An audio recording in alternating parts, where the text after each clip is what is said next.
Attiddwa yekka ye Ssendyowa nga wa myaka 23 abadde mutuuze w'e Bulenga mu disitulikiti y'e Wakiso. Kigambibwa nti ono yayingidde mu maka gye bamuzaalira omukyala e Mityana ng'obudde butandiikiriza okuziba era obudde obw'okwebaka bwe bwatuuse ne bamuggalira mu nju nga tebamanyi nti mwali. Kakati ne balwanagana nnyo paka lwa yasse kuba ne Jambiya n'atema nannyini maka n'atema abamu ku batuuze kayabadde naye aze kutta. Kyokka ku ssaawa nga 6 ez'ekiro ono yeekukunudde gye yabadde yeekwese bw'atyo n'alumba omukadde amuzaalira omukyala Henry Kawuma mu kisenge n'amutema, wabula ab'omu nju n'abadduukiriza abalala we bajjidde okutaasa era okukkakkana ng'omukoka ye bamusinzizza amaanyi ne bamutema ebiso. Tulo ngenda okuwulira enduulu bba wange akuba enduulu, nze ne ndowooza agoba nkoko bwe ekisolo kiri mu kulya nkoko bweru n'endeekaana nnyo.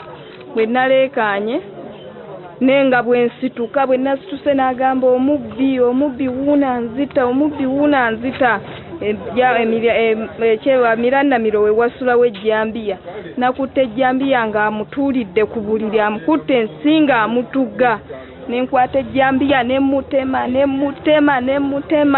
Bwe yawulidde ng'ejjambiya zimutuuse n'amuta najja nankwata enviiri nansika nankuba ku kisenge ejjambiya nenva mu ngalo n'egwa. Nakwata ejjambiya n'atandika okutema bba wange n'amutema ne muyita mu magulu n'engenda n'enteekako amataala.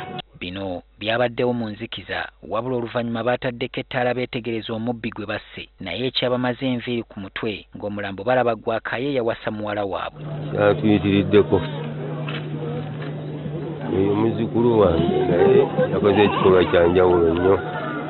Nannyini nnyumba Semaka yali mu mbeera mbi nnyo, ali mu ddwaliro. Abadduukirize baddusizza Semaka yatemeddwa mu ddwaliro ekkulu ery'e Mityana n'oluvannyuma ne bayita poliisi eggyewo omulambo gw'omuko.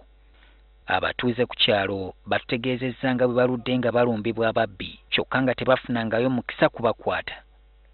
Bino bwe bituukiddewo ng'omuvubuka ekikandwa mu disitulikiti y'e Mityana yakamala okulumba ku buko n'akkakkana ku mukadde amuzaalira omukyala n'amukuba emiggo egyamulese nga yeebayeeba ng'amulanga kukkiriza muwala we kumukyawa.